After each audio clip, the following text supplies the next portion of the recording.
ನಮಸ್ತೆ ವೀಕ್ಷಕರೇ, ನಾನು ಈ ದಿನ ಕೇವಲ 10 ನಿಮಿಷದಲ್ಲಿ ದಿಢೀರಾಗಿ ಮಾಡುವಂಥ ಒಂದು ತಿಂಡಿ ಯಾವ ರೀತಿ ಮಾಡೋದು ಅಂತ ತೋರಿಸ್ಕೊಡ್ತಾ ಇದ್ದೀನಿ. ತುಂಬಾ ರುಚಿಯಾಗಿರುತ್ತೆ. ಕೇವಲ 1 ಸ್ಪೂನ್ ಎಣ್ಣೆ ಇದ್ದರೆ ಸಾಕು ಈ ತಿಂಡಿ ಮಾಡಬಹುದು.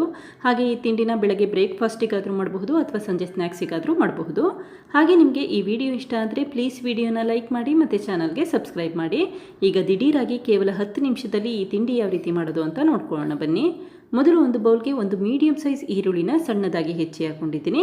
ನಂತರ 1 ಟೀ ಸ್ಪೂನಷ್ಟು ಸಣ್ಣದಾಗಿ ಹೆಚ್ಚಿರುವಂಥ ಹಸಿರು ಮೆಣಸಿನ್ಕಾಯಿ ಹಾಕಿದ್ದೀನಿ. ಹಾಗೆ 1 ಟೀ ಸ್ಪೂನ್ ಅಚ್ಚ ಖಾರದ ಪುಡಿ ಹಾಕ್ಕೊಂಡಿದ್ದೀನಿ.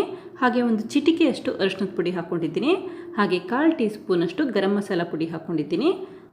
ಈಗ 1 ಟೀ ಸ್ಪೂನಷ್ಟು ಹುರಿದು ಪುಡಿ ಮಾಡಿರುವಂಥ ಜೀರಿಗೆ ಹಾಕ್ಕೊಳ್ತಾ ಇದ್ದೀನಿ. ಚಾಟ್ ಮಸಾಲ ಪುಡಿ ಇದ್ದರೆ ಅರ್ಧ ಟೀ ಸ್ಪೂನಷ್ಟು ಚಾಟ್ ಮಸಾಲ ಪುಡಿ ಉಪಯೋಗಿಸ್ಕೊಳ್ಳಿ. ಇಲ್ಲ ಅಂತ ಅಂದರೆ 1 ಟೀ ಸ್ಪೂನಷ್ಟು ಜೀರಿಗೆನ ತವಾ ಮೇಲೆ 1 ನಿಮಿಷ ಹುರ್ಕೊಂಡು ನಂತರ ಕುಟ್ಟಾಣಿಯಲ್ಲಿ ಪುಡಿ ಮಾಡಿ ಕೂಡ ಉಪಯೋಗಿಸಬಹುದು. ಈ ಹುರಿದಿರುವಂಥ ಜೀರಿಗೆ ಪುಡಿ ತುಂಬಾ ರುಚಿಯಾಗಿರುತ್ತೆ. ಯಾವುದೇ ರೀತಿ ಚಾಟ್ ಮಾಡಬೇಕಾದ್ರೆ ಉಪಯೋಗಿಸಿ ನೋಡಿ. ಈಗ 2 ಆಲೂಗೆಡ್ಡೆನ ನೀರಲ್ಲಿ ಬೇಯಿಸಿ ಸಿಪ್ಪೆ ತೆಗೆದು ಮ್ಯಾಶ್ ಮಾಡಿ ಉಪಯೋಗಿಸ್ಕೊಳ್ತಾ ಇದ್ದೀನಿ. ಬೇಯಿಸಿರುವಂಥ ಆಲೂಗೆಡ್ಡೆ ಇದ್ದರೆ ಅದನ್ನೇ ಉಪಯೋಗಿಸಬಹುದು. ಇಲ್ಲ ಅಂತ ಅಂದರೆ ನೀರಲ್ಲಿ ಒಂದು 10 ನಿಮಿಷ ಆಲೂಗೆಡ್ಡೆನ ಬೇಯಿಸಿ ನಂತರ ಸಿಪ್ಪೆ ತೆಗೆದು ಮ್ಯಾಶ್ ಮಾಡಿ ಉಪಯೋಗಿಸ್ಕೊಳ್ಳಿ. ಇದೇ ಸಮಯದಲ್ಲಿ ರುಚಿಗೆ ತಕ್ಕಷ್ಟು ಉಪ್ಪು ಹಾಕ್ಕೊಳ್ತಾ ಇದ್ದೀನಿ. ಈಗ ನೋಡಿ ಚೆನ್ನಾಗಿ ಮಿಕ್ಸ್ ಮಾಡ್ಕೊಳ್ತಾ ಇದ್ದೀನಿ. ಈ ರೀತಿ ನಿಧಾನಕ್ಕೆ ಮಿಕ್ಸ್ ಮಾಡ್ಕೊಳ್ತಾ ಬನ್ನಿ. ಕೊನೆಯದಾಗಿ 1-2 ಟೀ ಸ್ಪೂನಷ್ಟು ಸಣ್ಣದಾಗಿ ಹೆಚ್ಚಿರುವಂಥ ಕೊತ್ತಂಬರಿ ಸೊಪ್ಪು ಹಾಕ್ಕೊಳ್ತಾ ಇದ್ದೀನಿ. ನಂತರ 1 ಟೀ ಸ್ಪೂನಷ್ಟು ನಿಂಬೆಹಣ್ಣಿನ ರಸ ಹಾಕ್ಕೊಳ್ತಾ ಇದ್ದೀನಿ. ತುಂಬ ಜಾಸ್ತಿ ಪ್ರಮಾಣದಲ್ಲಿ ನಿಂಬೆಹಣ್ಣಿನ ರಸ ಹಾಕೋ ಅವಶ್ಯಕತೆ ಇರೋದಿಲ್ಲ. 1 ಟೀ ಸ್ಪೂನ್ ಅಷ್ಟೇ ಹಾಕ್ಕೊಂಡು ಚೆನ್ನಾಗಿ ಮಿಕ್ಸ್ ಮಾಡಿ ಇಟ್ಕೊಂಡ್ರೆ ಆಲೂಗೆಡ್ಡೆ ಮಿಶ್ರಣ ರೆಡಿಯಾಗುತ್ತೆ. ಈಗ ನೋಡಿ ಆಲೂಗೆಡ್ಡೆ ಮಿಶ್ರಣ ರೆಡಿಯಾಗಿದೆ. ಈಗ ಉಳಿದಿರುವಂಥ 4 ಸ್ಲೈಸ್ ಬ್ರೆಡ್ ತೊಗೊಂಡಿದ್ದೀನಿ. ನಂತರ ಸಣ್ಣ ಸಣ್ಣ ಪೀಸಸ್ಗಳಾಗಿ ಕಟ್ ಮಾಡ್ಕೊಳ್ತಾ ಇದ್ದೀನಿ.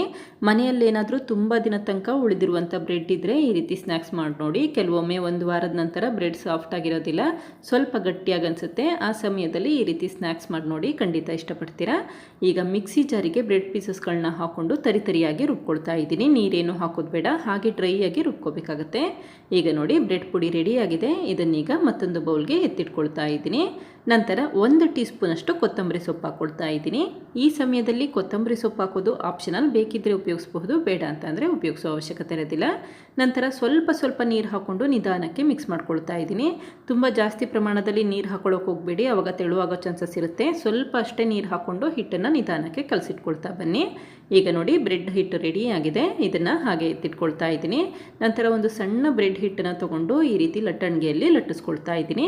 ಹಾಗೆ ಸ್ವಲ್ಪ ಮೈದಾ ಹಿಟ್ಟನ್ನು ಉದುರಿಸ್ಕೊಂಡು ನಿಧಾನಕ್ಕೆ ಲಟ್ಟಿಸ್ಕೊಳ್ತಾ ಇದ್ದೀನಿ. ತುಂಬ ಪ್ರಮಾಣದಲ್ಲಿ ಮೈದಾ ಹಿಟ್ಟನ್ನು ಉದುರಿಸೋ ಅವಶ್ಯಕತೆ ಇರೋದಿಲ್ಲ. ಸ್ವಲ್ಪ ಅಷ್ಟೇ ಉದುರಿಸ್ಕೊಂಡು ಈ ರೀತಿ ನಿಧಾನಕ್ಕೆ ಲಟ್ಟಿಸ್ಕೊಳ್ತಾ ಬನ್ನಿ. ತುಂಬ ದಪ್ಪನಾಗೂ ಲಟ್ಟಿಸ್ಬೇಡಿ ಅಥವಾ ತುಂಬ ತೆಳುವಾಗೂ ಇರೋದು ಬೇಡ. ನೋಡಿ ಮೀಡಿಯಮ್ ಆಗಿ ಲಟ್ಟಿಸಿಟ್ಕೊಂಡ್ರೆ ಸಾಕಾಗುತ್ತೆ. ಈಗ ಲಟ್ಟಿಸಿರುವಂಥ ಹಾಳೆಗೆ ಆಲೂಗೆಡ್ಡೆ ಮಿಶ್ರಣ ಹಾಕ್ಕೊಳ್ತಾ ಇದ್ದೀನಿ. 1-2 ಟೇಬಲ್ ಸ್ಪೂನಷ್ಟು ಆಲೂಗೆಡ್ಡೆ ಮಿಶ್ರಣ ಹಾಕ್ಕೊಂಡಿದ್ದೀನಿ. ನಿಮಗೆ ಎಷ್ಟು ಪ್ರಮಾಣದಲ್ಲಿ ಆಲೂಗೆಡ್ಡೆ ಮಿಶ್ರಣ ಬೇಕಾಗುತ್ತೆ ಅಷ್ಟು ಪ್ರಮಾಣದಲ್ಲಿ ಉಪಯೋಗಿಸಬಹುದು. ಈಗ ನೋಡಿ ಮತ್ತೆ ಸ್ವಲ್ಪ ಆಲೂಗೆಡ್ಡೆ ಮಿಶ್ರಣ ಹಾಕ್ಕೊಳ್ತಾ ಇದ್ದೀನಿ. ಆಲೂಗೆಡ್ಡೆ ಮಿಶ್ರಣ ಜಾಸ್ತಿ ಹಾಕಿದಷ್ಟು ಈ ತಿಂಡಿ ತುಂಬಾ ರುಚಿಯಾಗಿರುತ್ತೆ. ನಂತರ ನಿಧಾನಕ್ಕೆ ಎಡ್ಜಸ್ಗಳನ್ನ ಬಿಗಿಯಾಗಿ ಪ್ರೆಸ್ ಮಾಡ್ಕೊಳ್ತಾ ಇದ್ದೀನಿ. ಹಾಗೆ ನೋಡಿ ಇಲ್ಲಿ ಬ್ರೆಡ್ ಹಾಳೆ ಎಲ್ಲೂ ಕೂಡ ಒಡ್ಕೊಳ್ತಾ ಇಲ್ಲ, ತುಂಬ ಸುಲಭವಾಗಿ ಈ ರೀತಿ ಪ್ರೆಸ್ ಮಾಡ್ಕೋಬಹುದು. ಈಗ ನಿಧಾನಕ್ಕೆ ಸ್ಕ್ವೇರ್ ಶೇಪಲ್ಲಿ ಮಾಡಿಟ್ಕೊಳ್ತಾ ಇದ್ದೀನಿ. ನಿಮಗೆ ರೌಂಡ್ ಶೇಪಲ್ಲಿ ಬೇಕು ಅನಿಸಿದ್ರೆ ರೌಂಡ್ ಶೇಪಲ್ಲಿ ಮಾಡಿಟ್ಕೋಬಹುದು. ನಾನಿಲ್ಲಿ ಸ್ಕ್ವೇರ್ ಶೇಪಲ್ಲಿ ಮಾಡಿಟ್ಕೊಳ್ತಾ ಇದ್ದೀನಿ. ನೋಡಿ ಎಷ್ಟು ಸುಲಭವಾಗಿ ಮಾಡಿಟ್ಕೊಂಡೆ ಅಂತ ಗೊತ್ತಾಗ್ತಾ ಇದೆ. ಇದೇ ರೀತಿ ಮತ್ತೊಂದು ಬ್ರೆಡ್ ಉಂಡೆ ತೊಗೊಂಡಿದ್ದೀನಿ. ನಂತರ ಸ್ವಲ್ಪ ಮೈದಾ ಹಿಟ್ಟನ್ನು ಉದುರಿಸ್ಕೊಂಡು ಲಟ್ಟಣಿಗೆಯಲ್ಲಿ ಲಟ್ಟಿಸ್ಕೊಳ್ತಾ ಇದ್ದೀನಿ. ತುಂಬ ತೆಳುವಾಗೂ ಲಟ್ಟಿಸ್ಬೇಡಿ ಅಥವಾ ತುಂಬ ದಪ್ಪನಾಗೂ ಇರೋದು ಬೇಡ. ಈ ರೀತಿ ಮೀಡಿಯಮ್ ಆಗಿ ಲಟ್ಟಿಸಿಟ್ಕೊಂಡ್ರೆ ಸಾಕು. ಈಗ ಸ್ವಲ್ಪ ಆಲೂಗೆಡ್ಡೆ ಮಿಶ್ರಣ ಹಾಕ್ಕೊಂಡಿದ್ದೀನಿ. 2 ಟೇಬಲ್ ಸ್ಪೂನಷ್ಟು ಆಲೂಗೆಡ್ಡೆ ಮಿಶ್ರಣ ಹಾಕ್ಕೊಂಡು ನಿಧಾನಕ್ಕೆ ಎಡ್ಜಸ್ಗಳನ್ನ ಪ್ರೆಸ್ ಮಾಡ್ಕೊಳ್ತಾ ಇದ್ದೀನಿ. ನಂತರ ಸ್ಕ್ವೇರ್ ಶೇಪಲ್ಲಿ ನಿಧಾನಕ್ಕೆ ಮಾಡಿಟ್ಕೊಳ್ತಾ ಇದ್ದೀನಿ.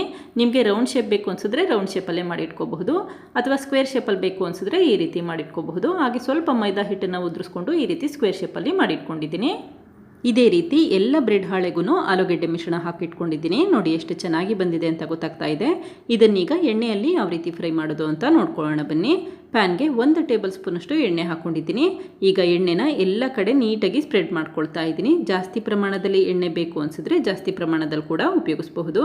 ಈಗ ಎಣ್ಣೆ ಚೆನ್ನಾಗಿ ಬಿಸಿಯಾದ ನಂತರ ಬ್ರೆಡ್ ಪೀಸಸ್ಗಳನ್ನ ನಿಧಾನಕ್ಕೆ ಇಟ್ಕೊಳ್ತಾ ಇದ್ದೀನಿ. ಈಗ ಉರಿನ ಲೋ ಫ್ಲೇಮ್ಗಿನ ಸ್ವಲ್ಪ ಜಾಸ್ತಿ ಅಥವಾ ಮೀಡಿಯಂ ಫ್ಲೇಮ್ಗಿನ ಕಡಿಮೆ ಪ್ರಮಾಣದಲ್ಲಿ ಇಟ್ಕೊಂಡು ನಿಧಾನಕ್ಕೆ ಫ್ರೈ ಮಾಡ್ಕೊಳ್ತಾ ಇದ್ದೀನಿ. ಈ ರೀತಿ 2 ಸೈಡು ಸ್ವಲ್ಪ ಎಣ್ಣೆ ಹಾಕ್ಕೊಂಡು ನಿಧಾನಕ್ಕೆ ಫ್ರೈ ಮಾಡ್ಕೊಳ್ತಾ ಬನ್ನಿ.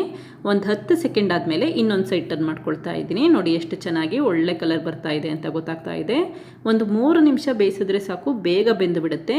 ನೀವಿಲ್ಲಿ ಡೀಪ್ ಫ್ರೈ ಕೂಡ ಮಾಡಬಹುದು, ಜಾಸ್ತಿ ಪ್ರಮಾಣದಲ್ಲಿ ಎಣ್ಣೆ ಹಾಕ್ಕೊಂಡು ಕೂಡ ಚೆನ್ನಾಗಿ ಫ್ರೈ ಮಾಡಬಹುದು, ಆವಾಗ ತುಂಬಾ ಕ್ರಿಸ್ಪಿಯಾಗಿ ಬರುತ್ತೆ. ಅಥವಾ ಈ ರೀತಿ ಶಾಲೋ ಫ್ರೈ ಕೂಡ ಮಾಡಬಹುದು. ಯಾವಾಗ ಈ ರೀತಿ ಒಳ್ಳೆ ಕಲರ್ ಬಂದಿರುತ್ತೆ ಆವಾಗ ತಕ್ಷಣವೇ ತೆಗೆದಿಟ್ಕೊಬಿಡಿ.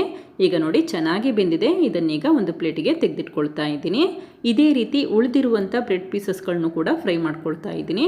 ಉರಿನ ಆದಷ್ಟು ಮೀಡಿಯಂ ಫ್ಲೇಮ್ಗಿನ್ನ ಸ್ವಲ್ಪ ಕಡಿಮೆ ಅಥವಾ ಲೋ ಫ್ಲೇಮ್ಗಿನ್ನ ಜಾಸ್ತಿ ಇಟ್ಕೊಂಡು ನಿಧಾನಕ್ಕೆ ಫ್ರೈ ಮಾಡ್ಕೊಳ್ತಾ ಬನ್ನಿ. ಇದೇ ರೀತಿ ಎಲ್ಲ ಪೀಸಸ್ಗಳನ್ನು ಫ್ರೈ ಮಾಡಿ ಇಟ್ಕೊಂಡಿದ್ದೀನಿ. ನೋಡಿ ಹಿಂಭಾಗ ಕೂಡ ಚೆನ್ನಾಗಿ ಬೆಂದಿದೆ ಮತ್ತು ತುಂಬಾ ರುಚಿಯಾಗಿರುತ್ತೆ. ಕಟ್ಲೆಟ್ ಇರುತ್ತಲ್ಲ ಆ ರೀತಿ ಬಂದಿರುತ್ತೆ. ಹಾಗೆ ಸುಲಭವಾಗಿ ಮಾಡಬಹುದು. ಕೇವಲ 1 ಸ್ಪೂನ್ ಎಣ್ಣೆ ಇದ್ದರೆ ಸಾಕು ಈ ತಿಂಡಿ ಮಾಡಬಹುದು. ತುಂಬಾ ರುಚಿಯಾಗಿರುತ್ತೆ.